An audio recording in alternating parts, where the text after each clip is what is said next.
नमस्कार विद्यार्थियों, जैसे कि कल अपने फर्स्ट क्लास में बीएससी बीएड सेकेंड ईयर और बीएससी सेकेंड ईयर का जूलॉजी का टॉपिक शुरू किया था। इसमें हमने जो फर्स्ट बुक उठाई है वो है कोर्डेटा। तो कल अपने जो टॉपिक डिस्कस किए थे कि कोर्डेट्स क्या है, तो कोर्डेट्स के बारे में मैंने आपको बताया था कि कोर्डेट्स वे प्राणी होते हैं जिनके अंदर रज्जु पाई जाती है। रज्जु या एक स्ट्रिंग लाइक स्ट्रक्चर या एक धागेनुमा संरचना जो कि पृष्ठ सतह पर पाई जाती है। तो वे जंतु जिनकी पृष्ठ सतह पर एक रज्जुनुमा या धागेनुमा या स्ट्रिंग लाइक स्ट्रक्चर प्रेजेंट होती है उन सभी को हम कोर्डेट की श्रेणी में रखते हैं। अब ये स्ट्रिंग या रज्जु का पाया जाना किसी भी कोर्डेट का एक आधारभूत लक्षण है या एक मुख्य लक्षण है जिनके आधार पर हम कोर्डेट और नॉन कोर्डेट को पृथक पृथक रखते हैं। अब बात आती है कि जो कोर्डेट्स होते हैं इनके अंदर रज्जु तो पाई ही जाती है, उसके अलावा इसके अंदर दो मुख्य लक्षण और पाए जाते हैं। यूँ कह सकते हैं कि कोर्डेट के अंदर उस रज्जु के अलावा दो लक्षण और भी पाए जाते हैं। इस प्रकार कुल 3 लक्षण होते हैं जिनके आधार पर हम कोर्डेट को डिफाइन करते हैं, जैसा कि कल मैंने आपको बताया था। फर्स्ट जो कैरेक्टर था वो रज्जु का पाया जाना जो कि पृष्ठ सतह पर होती है। उसके अलावा डायग्राम भी मैंने कल बनाया था, एक आरेखीय डायग्राम, लाइनियर डायग्राम, उसके अंदर हमने पृष्ठ रज्जु देखी थी। उसके अलावा की जो पृष्ठ रज्जु होती है उसके ठीक ऊपर एक स्ट्रक्चर और पाई जाती है जिसको हमने नाम दिया था न्यूरल कॉर्ड, दूसरे नोटोकॉर्ड और तीसरा था गिल्स लिप्स। कल हमने 3 मेन फैक्टर्स की बात की थी जो कोर्डेट के अंदर पाई जाती हैं। अब नोटोकॉर्ड के बारे में मैं बता चुका हूं कि नोटोकॉर्ड जो होती है वो पृष्ठ सतह पर पाई जाती है, शरीर के अग्र सिरे से पश्च सिरे तक फैली रहती है, जो कि एक ठोस संरचना होती है। और इसका निर्माण मैंने बताया था कि भ्रूणीय अवस्था में आर्केंड्रोन यानी आद्यांतर से होता है। ये हम डिस्कस कर चुके हैं। दूसरा जो है मुख्य लक्षण न्यूरोकॉर्ड का पाया जाना या एक तंत्रिका रज्जु का पाया जाना। तंत्रिका रज्जु जो कि नोटोकॉर्ड के ठीक ऊपर स्थित होती है। न्यूरोकॉर्ड या न्यूरल कॉर्ड नोटोकॉर्ड के ठीक ऊपर स्थित होती है। ये खोखली संरचना होती है और इसका जो निर्माण है वो भ्रूणीय अवस्था में न्यूरोसिल एक गुहा होती है, तंत्रिका गुहा, उसके द्वारा होता है। तीसरा जो मैंने कैरेक्टर बताया था आपको गिल स्लिट्स जो होते हैं ये फेरिंक्स के दोनों ओर, दाईं और बाईं साइड दोनों ओर पाए जाते हैं, जो कि जिनको हिंदी में कहा जा सकता है ग्रसनीय कलोम दरारें। अब बात करते हैं तीनों के कार्य की। तो न्यूरल कॉर्ड जो होती है, न्यूरल कॉर्ड किसी भी जंतु के अंदर समन्वय बनाए रखती है, क्योंकि ये हमारा तंत्रिका तंत्र का भाग होता है। क्योंकि इससे आगे जाकर तंत्रिका तंत्र का विकास होता है न्यूरल कॉर्ड से। तो ये पूरे शरीर के अंदर समन्वय बनाए रखती है, यानी शरीर के बॉडी के कोऑर्डिनेशन का काम करती है। और इसका जो न्यूरल कॉर्ड का अग्र सिरा है वो धीरे धीरे भ्रूणीय अवस्था के दौरान ब्रेन में कन्वर्ट हो जाता है और इसका पश्च सिरा जो है वो स्पाइनल कॉर्ड में कन्वर्ट हो जाता है। दूसरा जो है नोटोकॉर्ड का काम भी कल मैंने थोड़ा बताया था आपको, फिर रिपीट कर रहा हूँ। नोटोकॉर्ड जो होती है ये नोटोकॉर्ड शरीर को अवलंबन सहारा प्रदान करती है, शरीर को एक निश्चित दिशा में बनाए रखती है, निश्चित दशा में बनाए रखती है।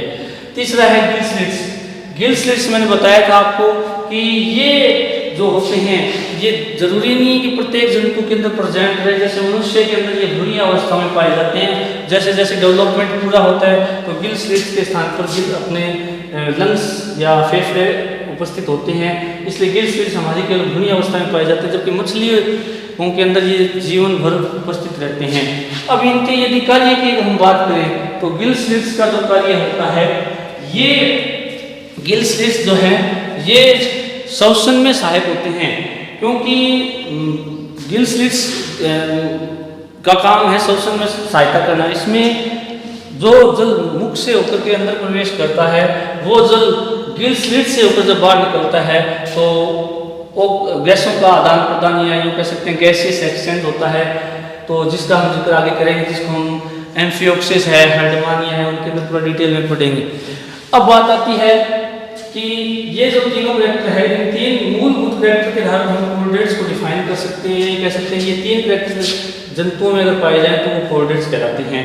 अब अगर हम आगे चले कि कोऑर्डिनेट के ये तो मूलभूत लक्षण हो गए, उसके अलावा हम बात करते हैं कि कोऑर्डिनेट के अंदर कुछ और भी लक्षण होते हैं जो कि सामान्य लक्षण होते हैं, जनरल कैरेक्टर्स होते हैं। उनकी अगर हम बात करना चाहें तो वो अभी मैं आपको समझाने जा रहा हूँ, बताने जा रहा हूँ। पर ठीक उससे पहले हम यदि कुछ बात और यहाँ करना चाहेंगे कि जो कोऑर्डिनेट्स होते हैं उनके अंदर एक तो अग्र सिरा होता है, जिस ओर सिर होता है वो कोऑर्डिनेट्स का अग्र सिरा होता है, एंटीरियर एंड। जिधर टेल होती है वो या एनएस जिधर होती है वो पोस्टीरियर एंड होता है, और जिधर नोटोकॉर्ड और नर्वकॉर्ड प्रेजेंट होती है वो सतह हमेशा डोर्सल सरफेस होती है, और उसके ठीक विपरीत जो होती है वो हमारा सिरा वेंट्रल पोजीशन होती है। और दो लैटरल पार्ट्स होते हैं, एक राइट और एक लेफ्ट। तो इस प्रकार ये कोऑर्डिनेट्स का एक तरीके से कह सकते हैं कि अरेंजमेंट होता है बॉडी का। अब हम बात करते हैं कोऑर्डिनेट्स के जो जनरल कैरेक्टर्स हैं जो पाए जाते हैं उनकी हम बात करते हैं। सबसे पहले बात करते हैं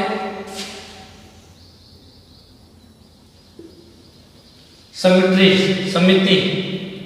अब ये समिति क्या होती है, इसको हम पढ़ चुके हैं 11th क्लास में, जब हमने सबसे पहले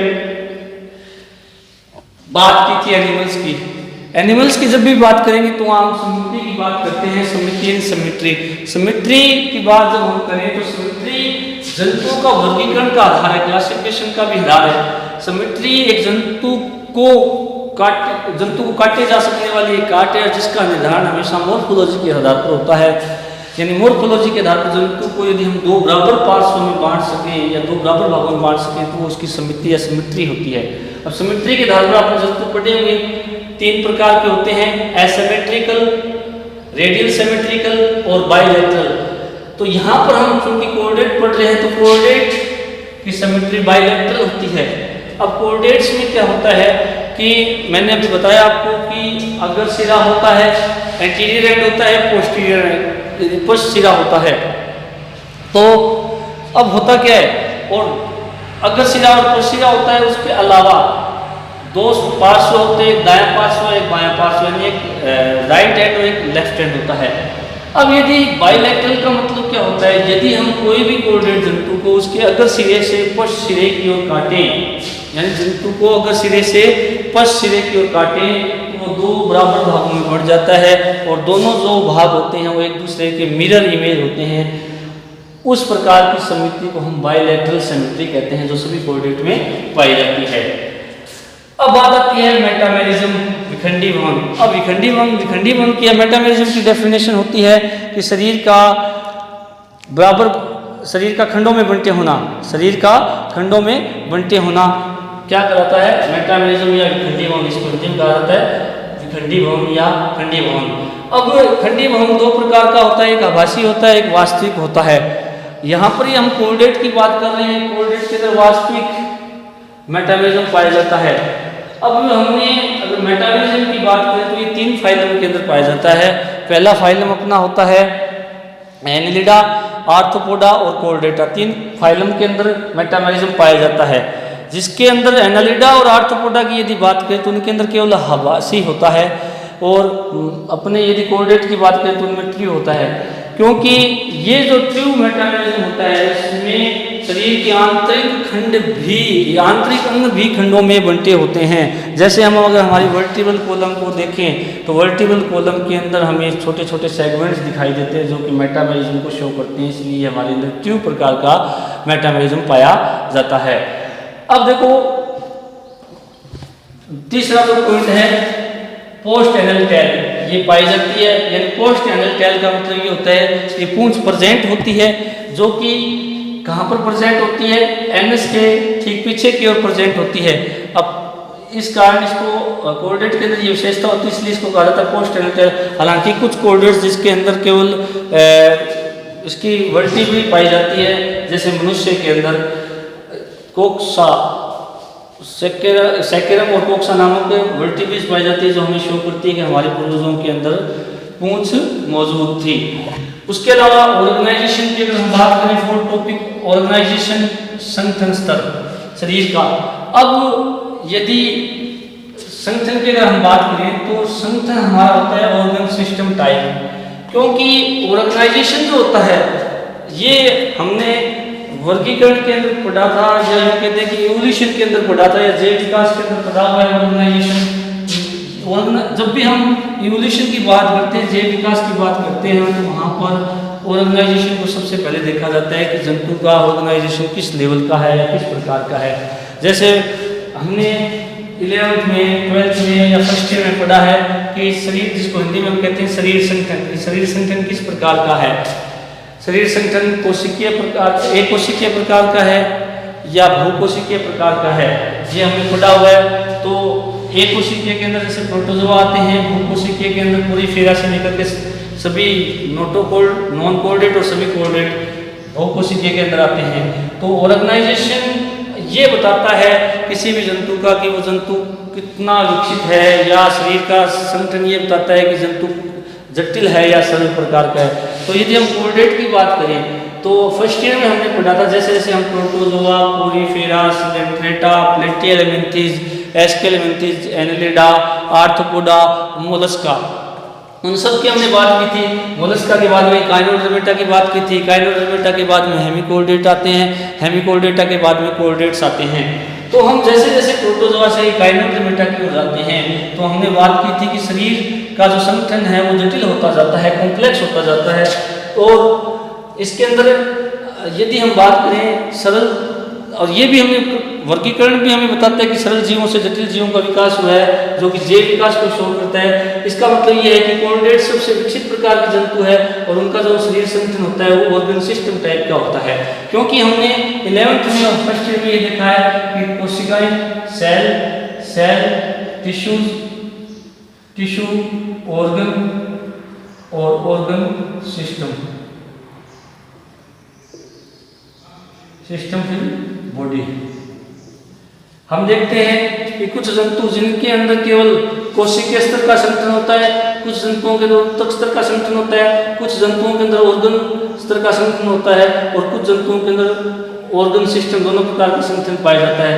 तो जैसे यदि हम बात करें कोल्डेट की, कोल्डेट के अंदर शरीर की मूलभूत कोशिका सेल होती है, एक जैसा कार्य करने वाली कोशिकाएं मिलकर टिश्यूज का निर्माण करती है, एक जैसे टिश्यूज मिलकर ऑर्गन का निर्माण करते हैं, और एक जैसे ऑर्गन मिलकर के पूरे सिस्टम तंत्र का निर्माण करते हैं। जैसे हमारे शरीर में पाचन तंत्र, श्वसन तंत्र, उत्सर्जन तंत्र, जनन तंत्र, परिसंचरण तंत्र, ये सभी पाए जाते हैं, और ये केवल मनुष्य के अंदर ही नहीं, सभी कोल्डेट के अंदर पाए जाते हैं। इसलिए हमारा जो संगठन होता है वो सिस्टम लाइक यानी तंत्र प्रकार का होता है, और वो सारे सिस्टम यानी पाचन तंत्र, श्वसन तंत्र, उत्सर्जन तंत्र, जनन तंत्र, परिसंचरण तंत्र, तंत्रिका तंत्र मिलकर के पूरी बॉडी का निर्माण करते हैं। अतः आप कह सकते हैं कि जैसे जैसे इधर की ओर बढ़ते हैं तो शरीर की जो संरचना है वो कॉम्प्लेक्स होती जाती है, यानी जटिल होती जाती है।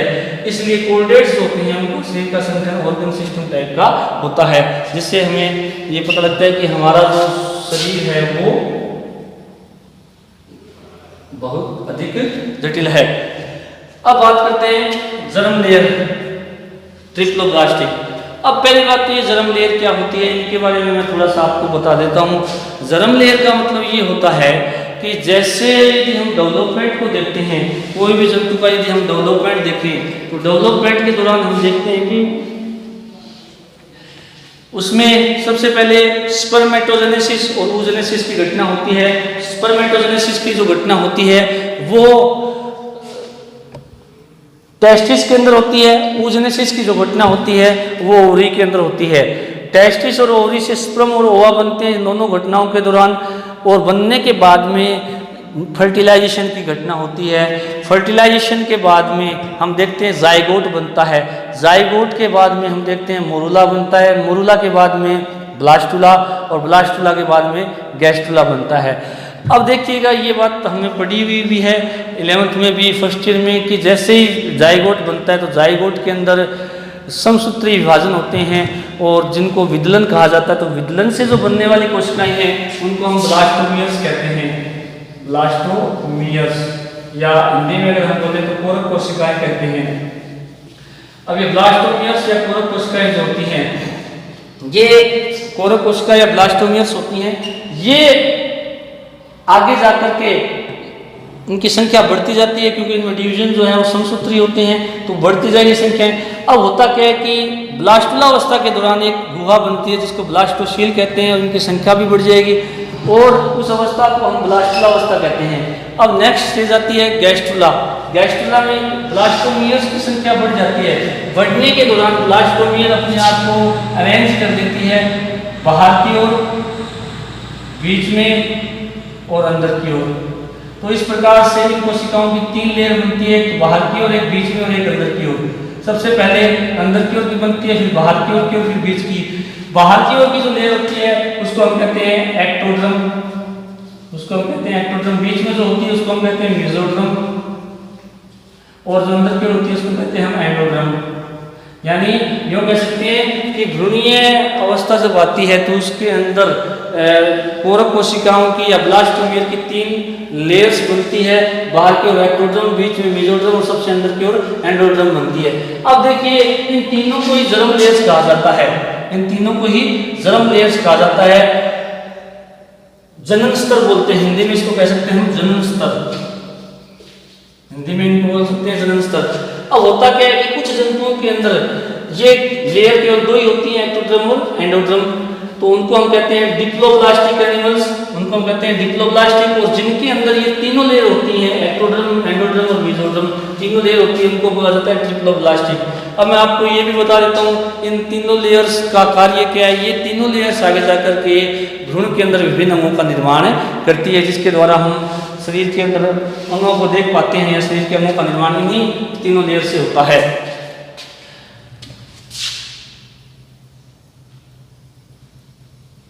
तो इस प्रकार हम कह सकते हैं कि कोर्डेट्स जितने भी होते हैं उन सब के अंदर ये तीनों लेयर होती हैं, एक्टोड्रम, एंडोड्रम और मेसोड्रम, इसलिए ट्रिप्लोब्लास्टिक त्रिजनन स्तरीय जंतु होते हैं, त्रिजनन स्तरीय।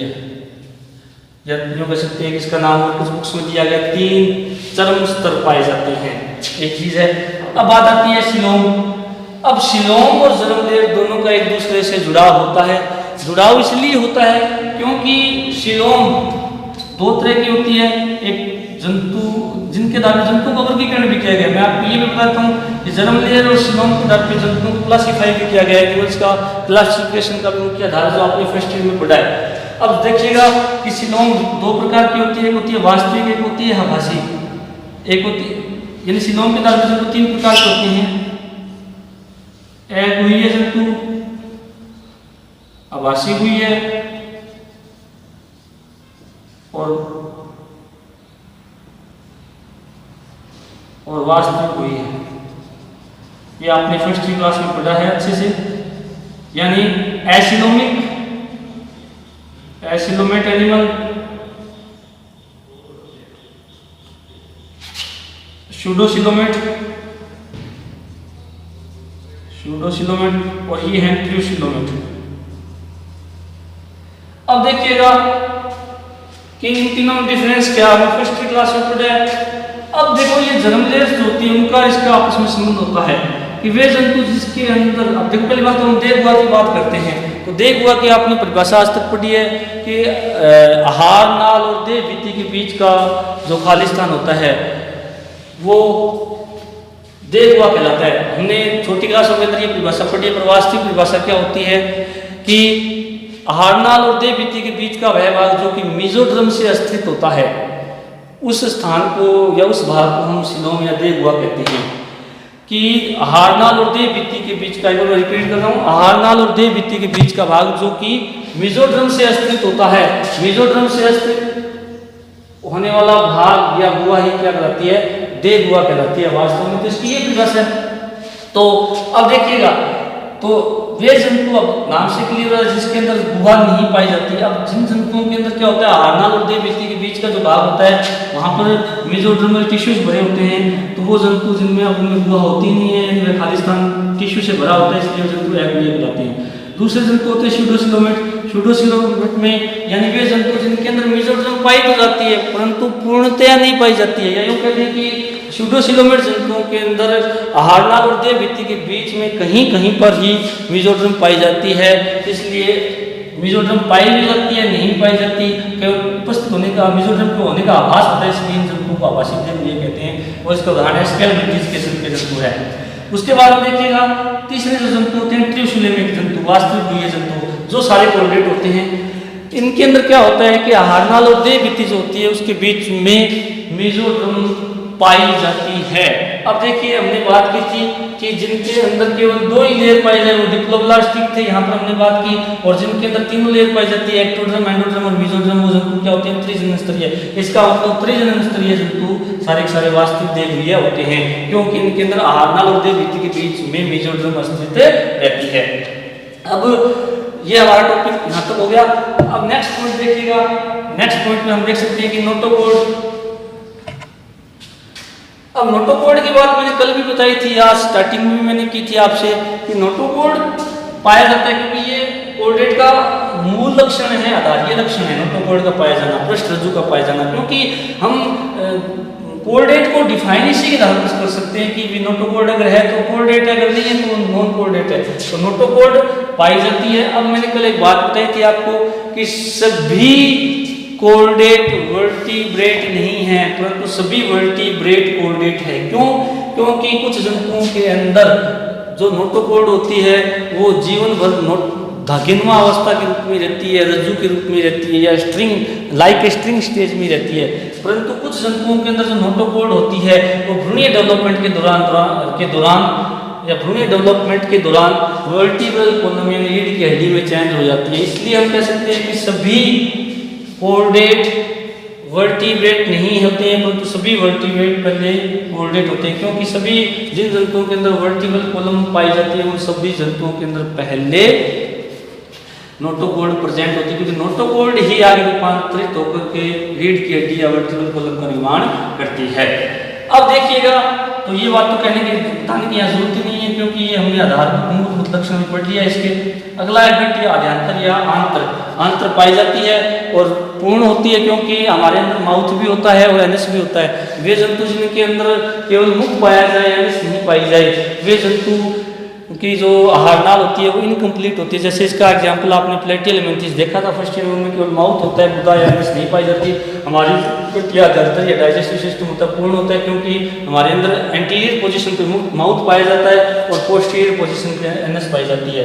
अब देखिएगा कि इसकी पोजीशन बताई है कि जो हमारी गट्टी आद्यांतर होती है वो नर्व कॉर्ड के ठीक वेंट्रल पोजीशन में होती है, क्योंकि हमने बात की थी कल भी कि कल हमने एक डायग्राम बनाया था इस तरह से, एक आरेख डायग्राम बनाया था, यहाँ पर हमने बात की थी इस तरह से।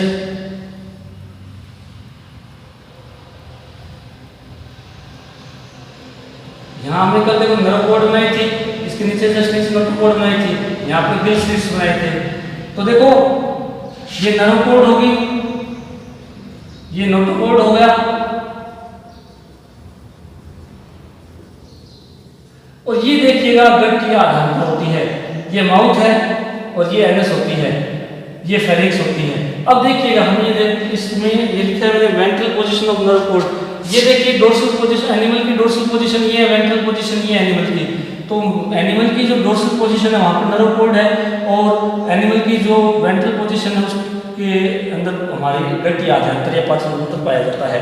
अब देखिएगा कि नर्व कॉर्ड की अधर सतह यानी वेंट्रल पोजीशन होने के कारण हमने यहाँ पर लिखा है ventral position of nerve cord, यानी यूँ कह सकते हैं हमारी जो गट्टी आद्यांतर है या पाचन तंत्र है वो नर्व कॉर्ड के नीचे की ओर पाया जाता है, वेंट्रल पोजीशन पे पाया जाता है, आधारीय सतह पे पाया जाता है, इसीलिए ये पोजीशन हमने वेंट्रल लिखी है यहाँ पर। अगला है गिल स्लिट्स। तो इसकी बात भी हमने कल की थी कि नोटोकॉर्ड नर्व कॉर्ड का पाया जाना और साथ में गिल स्लिट्स पाए जाते हैं।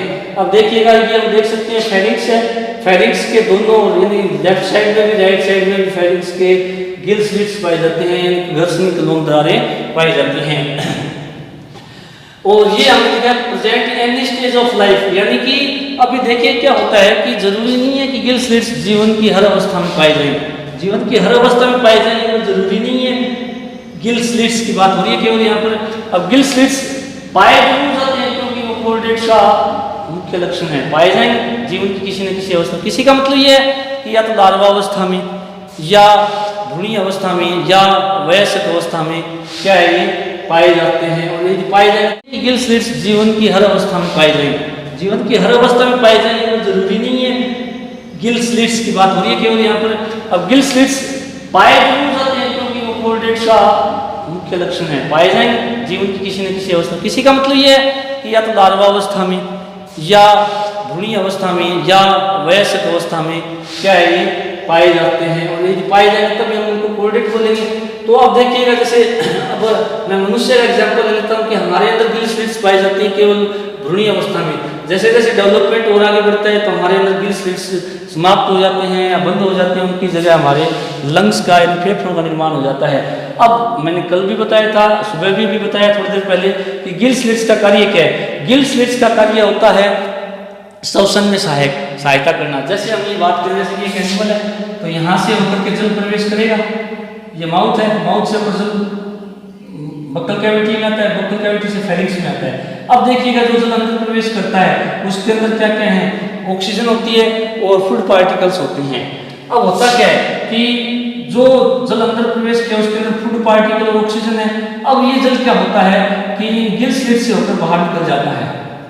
तो जब जल बाहर निकलेगा तो जब अंदर प्रवेश कर रहा था तो उसमें ऑक्सीजन थी और जब ये बाहर निकलता है तो उस दौरान इसमें से ऑक्सीजन अंदर ले ली जाती है और बदले में CO2 इसमें छोड़ दी जाती है। तो जिसके कारण ये श्वसन में क्या हो गए, सहायक हो गए। और जो भोज्य पदार्थ है वो फेरिंक्स के अंदर ही रोक लिया जाता है। कैसे रोका जाता है इसको आगे डिटेल में पढ़ेंगे। फेरिंक्स से होते हुए पाचन हो जाता है भोजन का होते हुए, पचित भोजन को जो है हमारी आंत्र या जंतु की जो आंत्र होती है अवशोषित कर लेती है, एब्जॉर्ब कर लेती है और जो अपचित भोजन है उसको एनएस से बाहर निकाल दिया जाता है। तो यहाँ पर हम बात करें गिल स्लिट्स की करें तो गिल स्लिट्स क्या करता है कि जो जल अंदर आया था फेरिंक्स में उस जल को जब वो बाहर निकालता है तो वहाँ से गैसों का आदान प्रदान हो जाता है। तो इसलिए गिल स्लिट्स जो है वो श्वसन में सहायक अंग है। अब देखिए हम बात करते हैं कि प्रेजेंट स्टेज ऑफ लाइफ। अब कुछ जंतुओं के अंदर तो ये जीवन भर बने रहते हैं, लाइफ जब तक वो जीवित रहते हैं तब तक बने रहते हैं। कुछ जंतुओं में केवल ये भ्रूणी अवस्था में, जैसे मैंने अभी मनुष्य को उदाहरण दिया, मछलियों के अंदर ये जीवन भर रहते हैं। उसके अलावा जैसे हम हेमिकोर्डेट में बात करेंगे, एम्फियोक्सिस में बात करेंगे, हल्डमानिया में बात करेंगे, उनमें जीवन भर पाए जाते हैं क्योंकि उनके अंदर ये जो फेरिंक्स होती है उसके दोनों ओर स्थित होते हैं जो कि श्वसन में सहायक होते हैं। अगला है एनएस। एनएस का मैंने पाचन तंत्र की बात की तब बताया था हमारा पाचन तंत्र पूर्ण होता है, कंप्लीट होता है। इसलिए कंप्लीट होता है तो एनएस प्रेजेंट होती है और प्रेजेंट होगी और वो कहाँ पर होती है, पोस्टीरियर एंड पर पाई जाती है। और एनएस का कार्य आपको सबको ध्यान है कि जो अपचित भोजन है उसको शरीर से बाहर निकालना। अगला जो पॉइंट है अपना वो है सर्कुलर सिस्टम, परिसंचरण तंत्र। परिसंचरण तंत्र हम अच्छे से जानते हैं कि परिसंचरण तंत्र का कार्य क्या है या परिसंचरण तंत्र जो है वो हमारे लिए क्यों उपयोगी है। अब परिसंचरण तंत्र की या सर्कुलेटरी सिस्टम की बात करें हम सबसे पहले तो सर्कुलेटरी सिस्टम जो होता है ये बहुत ही इम्पोर्टेंट सिस्टम है क्योंकि इसके अंदर हमारे 3 चीज़ आती हैं। सबसे पहले आता है हमारा हार्ट, सेकंड चीज़ जो है ब्लड और थर्ड जो है हमारी वेसल्स होती हैं जिसके अंदर हमारी धमनी और शिराएँ सम्मिलित होती हैं। तो ये तीनों मिलकर के पूरा सर्कुलेटरी सिस्टम बनाती है। अब मैं कोर्डेट की बात करूं या नॉन कोर्डेट की बात करूं तो आपने जैसे कैंचुआ पढ़ा है या कैंचुआ जो 11th में पढ़ा आपने उसके दौरान वाला फर्स्ट ईयर में पढ़ा हुआ। तो कैंचुए के अंदर जैसे सर्कुलेटरी सिस्टम क्लोज टाइप का होता है, परंतु आपने फर्स्ट ईयर के अंदर एक फाइलम पढ़ा था मोलस्का और एक आर्थ्रोपोडा। तो मोलस्का और आर्थ्रोपोडा की यदि हम बात करें तो उनके अंदर सबके अंदर ओपन टाइप का सिस्टम पाया जाता है। ओपन टाइप का जो सिस्टम होता है उसमें होता क्या है कि जब रक्त हृदय से निकलता है तो वो धमनियों या कह सकते हैं कि वाहिनियों में प्रवाहित होता है और जब रक्त अंगों के पास जाता है तो वो इन वाहिनियों से बाहर निकल जाता है या खुले में बहता रहता है। तो उस प्रकार का जो सर्कुलेटरी सिस्टम है वो ओपन टाइप का होता है, यानी इन जंतुओं के अंदर पूर्ण रूप से रक्त वाहिनियों में प्रवाहित नहीं होता है, जिसका एग्जाम्पल मैंने बताया था आर्थ्रोपोडा और मोलस्का। तो ओपन टाइप का हमने वहाँ डिस्कस किया हुआ है। अब बात कर रहे हैं क्लोज टाइप की। तो क्लोज टाइप जो कोर्डेट की विशेषता होती है, कोर्डेट के अंदर सभी के अंदर क्लोज टाइप का होता है। कैंचुआ भी आप हालांकि पढ़ के उसके अंदर क्लोज टाइप का ही था, पर अब यहाँ पर हम चूंकि कोऑर्डिनेट पढ़ रहे हैं तो कोऑर्डिनेट के अंदर क्लोज टाइप का सर्कुलेटरी सिस्टम पाया जाता है, और क्लोज टाइप की परिभाषा भी मैंने बताई है कि ऐसा सर्कुलेटरी सिस्टम जिनमें रक्त पूर्ण रूप से बंद रक्त वाहिनियों में प्रवाहित होता है, कहीं भी शरीर में मतलब खुले स्थानों में प्रवाहित नहीं होता है, रक्त वाहिनियों से बाहर नहीं प्रवाहित होता है, तो वो क्लोज टाइप का सर्कुलेटरी सिस्टम कहलाता है। अब हम बात करें, अगला जो टॉपिक है वो हार्ट। अब हार्ट जो है, हार्ट की अगर हम बात करें, हार्ट के जो पोजीशन है, अब सबसे पहले हार्ट जो है आपको पता ही है सभी को कि हार्ट एक पंपिंग मशीन होती है जो पूरे शरीर के अंदर, बॉडी के अंदर इसको पंप करती है और ब्लड को, और ब्लड जो है हमारे लिए बहुत उपयोगी होता है क्योंकि ब्लड पूरी बॉडी के अंदर जो पोषक पदार्थ है उनको लेके जाता है, उत्सर्जी पदार्थों को लेके आता है, ऑक्सीजन को लेके जाता है, CO2 को लेके आता है। उसके अलावा हार्मोन्स का भी डिस्ट्रीब्यूशन पूरी बॉडी में करता है, क्योंकि एंडोक्राइन जो ग्लैंड्स होती हैं उन सब के अंदर हार्मोन्स बनते हैं, उन हार्मोन्स को लाने ले जाने का कार्य ब्लड करता है। उसके अलावा ब्लड जो होता है वो शरीर के तापमान को भी बनाए रखता है। उसके अलावा ब्लड जो है वो शरीर का थक्का भी बनाने का काम करता है। तो बहुत काम है हमारे सर्कुलेटरी सिस्टम के। तो अब इन सब चीज़ों के लिए हमें ब्लड चाहिए, तो ब्लड चाहिए तो उसको पंप करने का काम हार्ट करता है। अब बात करें, हार्ट जो है वो कोऑर्डिनेट के अंदर पाया जाता है, विकसित प्रकार का होता है। अब इसके अंदर यदि अब बात करें कि हार्ट की जो आपने पढ़ा भी है 11th-12th क्लास में कि हार्ट के अंदर चैम्बर्स पाए जाते हैं। चैम्बर्स जो होते हैं वो दो तरह के होते हैं, ऑरिकल और वेंट्रिकल। ऑरिकल और सेकंड होते हैं वेंट्रिकल। ऑरिकल और वेंट्रिकल। अब यदि हम बात करें जिसको हम हिंदी में कहते हैं आर्लिंग और निल्य। अब जो कोऑर्डिनेट जो है, कोऑर्डिनेट्स का जो हार्ट है वो उसके डेवलपमेंट स्टेजेस को भी बताता है कि कोऑर्डिनेट्स में जो हार्ट का जो डेवलपमेंट होता है वो किस प्रकार होता है, वो हमारे जैव विकास को भी बताता है। अब देखिए कैसे बात करें कि जैसे फिशेज,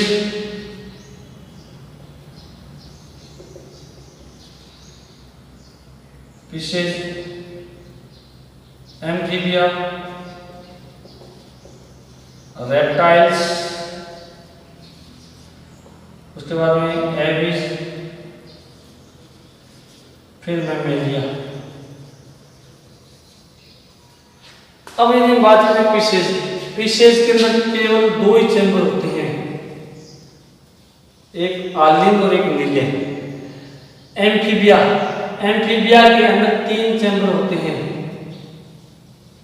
2 आर्लिंग और एक निल्य। रेप्टाइल के अंदर 4 चैम्बर होते हैं, 4 इनकम्प्लीट चैम्बर होते हैं, 4 इनकम्प्लीट चैम्बर होते हैं, जिसमें आर्लिंग 2 होते हैं परंतु निल्य एक ही होता है। और निल्य के अंदर जो वेंट्रल जो उसकी कह सकते हैं फर्श होता है, तो वो फर्श ऊपर के ऊपर उठा हुआ होता है, जिसके कारण आर्लिंग तो 2 होते हैं परंतु वेंट्रिकल होता तो एक है, परंतु वो एक हल्की छोटी सी दीवार नुमा या एक सेप्टम पाया जाता है। उसके कारण रेप्टाइल्स में जो हार्ट है वो लगता ही है जिसमें 4 चैम्बर हैं, परंतु वो 4 दोनों निल्य होते हैं वो एक दूसरे से पूर्णतया पृथक नहीं होते हैं, उनके बीच में थोड़ा बहुत जुड़ाव या कनेक्शन पाया जाता है, इसलिए इनकम्प्लीट चैम्बर कहलाते हैं। 4 एविस के अंदर 4 चैम्बर होते हैं कम्प्लीटली, और मैमेलिया के अंदर भी 4 कम्प्लीट चैम्बर होते हैं। अब देखिए फिशेज के अंदर 2 चैम्बर होते हैं, एक आर्लिंग और एक निल्य। तो उसके अंदर क्या होता है कि जो अशुद्ध रक्त है वो वापस से हृदय में नहीं, शुद्ध रक्त है वो अशुद्ध रक्त शुद्ध होकर वापस हृदय में नहीं आता है, वो सीधे अंगों में चला जाता है। एम्फीबिया जो होता है इसके अंदर 3 चैम्बर होते हैं, एक आर्लिंग और 2 आर्लिंग और एक निल्य होता है, यानी ऑरिकल 2 होते हैं, एक वेंट्रिकल होता है। अब इसमें क्या होता है कि दाईं साइड का और बाईं साइड के आर्लिंग और निल्य दोनों में शुद्ध और अशुद्ध रक्त होता है। शुद्ध और अशुद्ध रक्त होता है दोनों आलिंगों में, एक में शुद्ध होता है और एक में अशुद्ध होता है, परंतु निल्य एक होने के कारण दोनों आलिंगों का रक्त उसमें मिक्स हो जाता है। रेप्टाइल्स के अंदर क्या होता है कि 4 इनकम्प्लीट चैम्बर होते हैं, आलिंग तो 2 होते हैं जिनमें शुद्ध और अशुद्ध रक्त पूर्णतः पृथक होता है, परंतु निल्य होता तो एक ही है, परंतु उसके अंदर एक सेप्टम पाया जाता है जो पूर्णतः दोनों को पृथक नहीं करता, इसलिए कुछ मात्रा में रेप्टाइल्स में जो है शुद्ध और अशुद्ध रक्त विकसित हो जाता है। एवरेज और मेमेलिया के अंदर 2 आधे और 2 नीले होते हैं, अतः इनमें शुद्ध और अशुद्ध रक्त पूर्णतः एक दूसरे से पृथक होता है। अब देखिएगा हार्ट की जो पोजीशन है, अब हमने बात की थी कि जो हार्ट होता है वो वेंट्रल पोजीशन में होता है। वेंट्रल पोजीशन का मतलब ये हुआ कि शरीर के अधर सतह पर पाया जाता है, जैसा कि आपने मनुष्य में पढ़ा भी है। हमारे अंदर यदि हम बात करें तो ये जो सतह होती है ये अधर सतह यानी वेंट्रल पोजीशन होती है। तो इस वेंट्रल पोजीशन पर इस स्थिति में दोनों लंग्स के बीच में मीडियास्टिनम नामक स्पेस में हमारा हार्ट सिचुएटेड होता है, तो इसलिए हार्ट की जो पोजीशन है वो वेंट्रल पोजीशन होती है। डोर्सल ब्लड वेसल्स पाई जाती है। अब देखो आपने केमिस्ट्री में पढ़ा था कि डोर्सल ब्लड वेसल के अंदर जो है रक्त का प्रवाह जो कि पीछे से आगे की ओर होता है, जबकि हमारे अंदर आगे से पीछे की ओर होता है, पीछे की ओर होता है। कोऑर्डिनेट के अंदर flow of blood to posterior end, यानी डोर्सल ब्लड वेसल के अंदर जो रक्त का प्रवाह है वो आगे से पीछे की ओर होता है।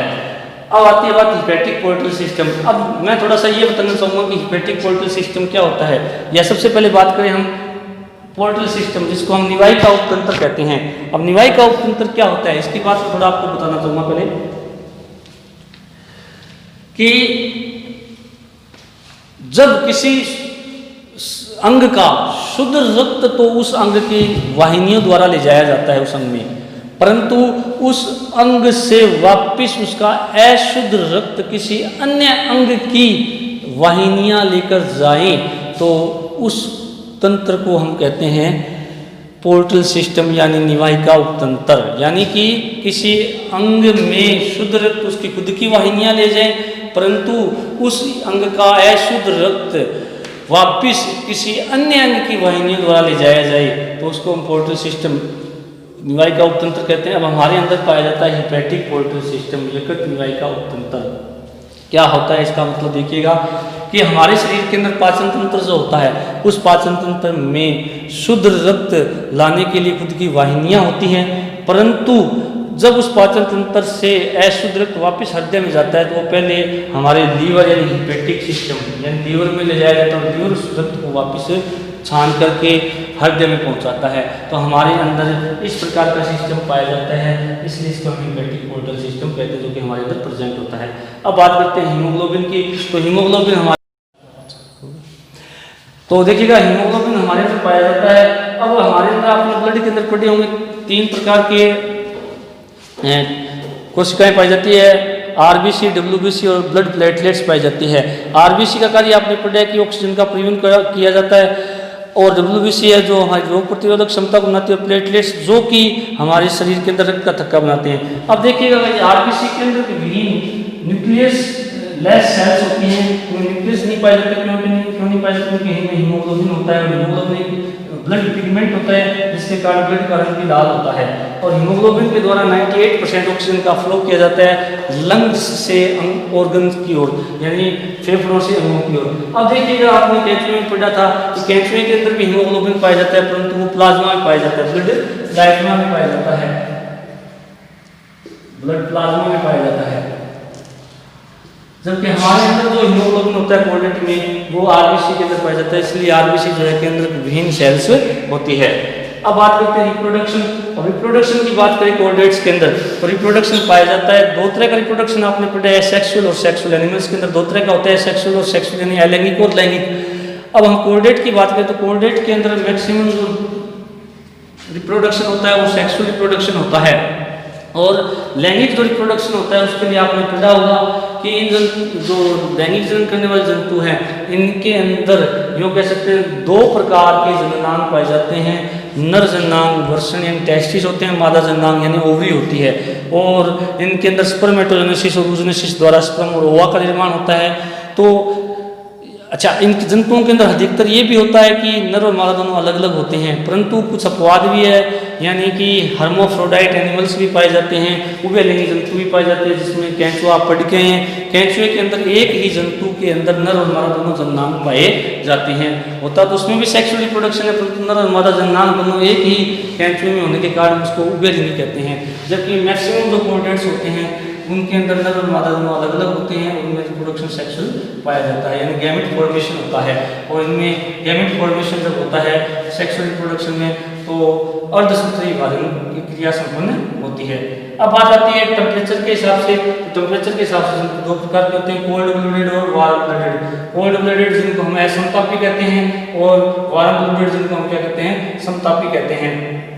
कोल्ड ब्लडेड के अंदर जैसे कुछ मछलियां हैं या आपके एम्फीबियंस है, रेप्टाइल्स हैं, तो ये सभी कोल्ड ब्लडेड होते हैं, यानी इनके शरीर का तापमान जो होता है वो वातावरण के तापमान के अनुसार बदलता रहता है, इसलिए इनको कोल्ड ब्लडेड यानी असमतापी जंतु कहा जाता है। और इन जंतुओं के अंदर खुद को बचाए रखने के लिए, क्योंकि तापमान हम देखते हैं सर्दियों में कम हो जाता है, गर्मियों में ज़्यादा हो जाता है, तो इसलिए अधिक और कम तापमान पर हमारे जो प्रोटीन्स हैं वो निष्क्रिय हो जाते हैं। इसलिए असमतापी जंतु या कोल्ड ब्लडेड जंतु खुद को बचाए रखने के लिए हर शीत निष्क्रियता और ग्रीष्म निष्क्रियता में चले जाते हैं, हाइबरनेशन और एस्टिवेशन की क्रिया करते हैं ताकि वो अपने आप को जीवित रख सके। जबकि वार्म ब्लडेड जो जंतु है जैसे एविज और मेमेलिया, मोस्टली जो सभी एविज और मेमेलिया जिसमें आते हैं, तो इन जंतुओं को हम समतापी कहते हैं, क्योंकि इनका तापमान शरीर का जो है फिक्स रहता है, वो वातावरण के अनुसार बदल नहीं पाता है। जैसे हमारा तापमान 37 डिग्री सेंटीग्रेड फिक्स रहता है, तो इन जंतुओं को हम वार्म ब्लडेड कहते हैं। तो ये कोर्डेट्स के हमने मुख्य मुख्य लक्षण देखे, कल 3 आधारभूत लक्षण देखे थे, ये सामान्य लक्षण है। Thank you.